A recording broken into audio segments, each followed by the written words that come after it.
নমস্কার, আমি জয়দেব শাস্ত্রী। ফলহারিণী অমাবস্যা কি? জ্যৈষ্ঠ মাসের অমাবস্যা তিথিকে বলা হয় ফলহারিণী অমাবস্যা। এই তিথিতে মা আদ্যাশক্তি কালী ফলহারিণী রূপে পূজিত হন।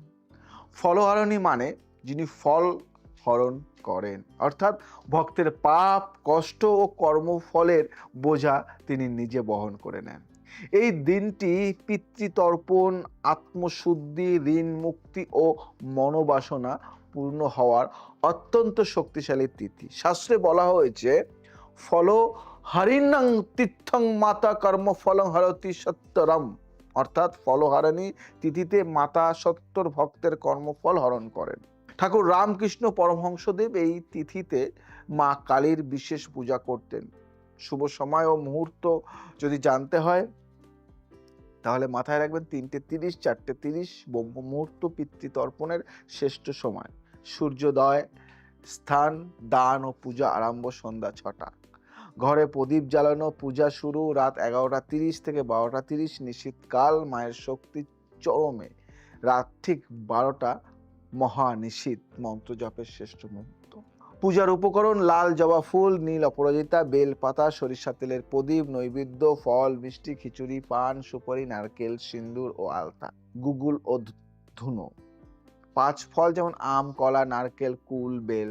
আমি যদি টোটকা বলি, গৃহ শান্তি সমৃদ্ধির টোটকা, রাতে ঘরে প্রতিটি কোণে সরিষার তেলের প্রদীপ জ্বালান। একটি তামার পাত্রে জল নিয়ে তাতে কালো তিল, নিম পাতা ও গোলাপ জল মিশিয়ে ঘরের 4 কোণে ছিটিয়ে দিন।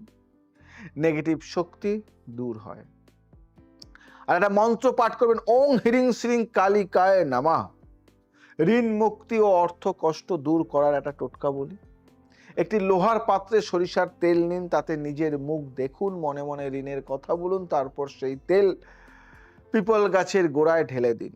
আর একটা মন্ত্র বলুন, ওং সং সৈন্য সচারায় নমঃ। বিবাহের বাধা দূর করার একটা টোটকা বলি। 108টি লাল জবা ফুল নিন, প্রতিটি তে ওং কালিকায় নমঃ বলে মায়ের চরণে অর্পণ করুন। পূজার পরে ফুলগুলি নদী বা পুকুরে ভাসিয়ে দিন। আর একটা মন্ত্র পাঠ করুন, ওং হ্রিং ক্লিং কালিকায় নমঃ। রোগ মুক্তি ও স্বাস্থ্য রক্ষার একটা টোটকা বলি। একটি নীল কাপড়ে কালো তিল, বিভূতি ও নিম পাতা বেঁধে রোগীর বালিশের নিচে রাখুন। পরের দিন ভোরে সেটি চৌরাস্তায় রেখে দিন। আর একটা মন্ত্র পাঠ করুন, ওং ত্র্যম্বকম যজামহে সুগন্ধি পুষ্টি বর্ধনম। শত্রু নাশ ও বদ নজর দূর করার একটা টোটকা।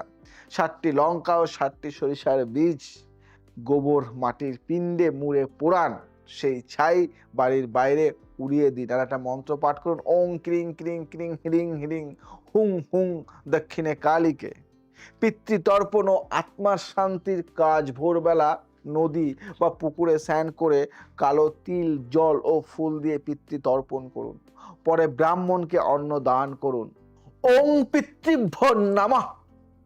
তিল তর্পণং, কি তিল তর্পণং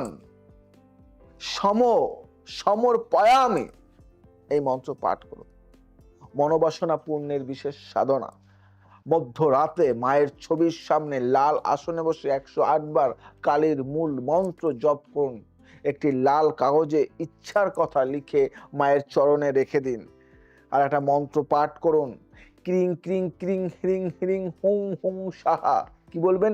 ক্রিং ক্রিং ক্রিং হ্রিং হ্রিং হুং হুং সাহা। কি করবেন?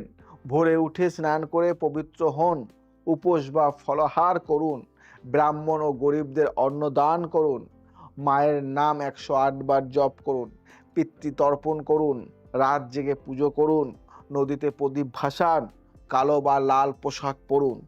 কি করবেন না, এটা কিন্তু সব থেকে বড় কথা। আমরা কি করব জানি, কিন্তু কি করব না সেটা কিন্তু কেউ জানি না। মাছ, মাংস, ডিম বর্জন করুন। মদ ও নেশা জাতীয় দ্রব্য না, একদম না। মিথ্যে কথা না, ঝগড়া বিবাদ একদম না। নখ চুল কাটবেন না, কাউকে ঋণ দেবেন না বা নেবেন না। পবিত্র একটা মন্ত্র, মূল কালী মন্ত্র বলবো। ছোট্ট এই মন্ত্রটি দারুণ কাজ দেয়। ক্রিং ক্রিং ক্রিং হ্রিং হ্রিং হুং হুং দক্ষিণে কালীকে। ক্রিং ক্রিং ক্রিং, হ্রিং হ্রিং, হুং হুং সাহা। পিতৃতর্পণ একটা মন্ত্র বলবো।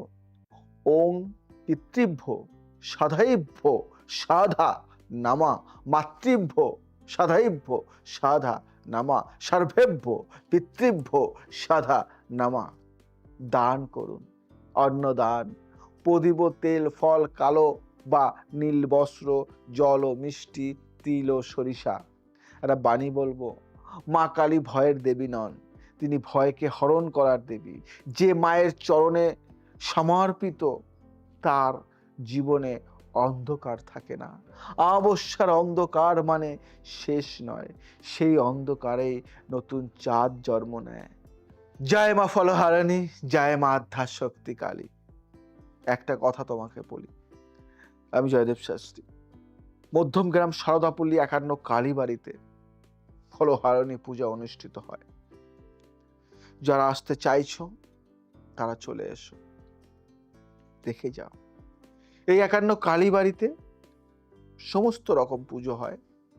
51টা মায়ের সতীপীঠ রয়েছে, মানে সতীপীঠের যে মা, সেই মা এখানে আছে। সেই দেবীর দর্শন করতে, পুজো করতে চলে আসতে পারো।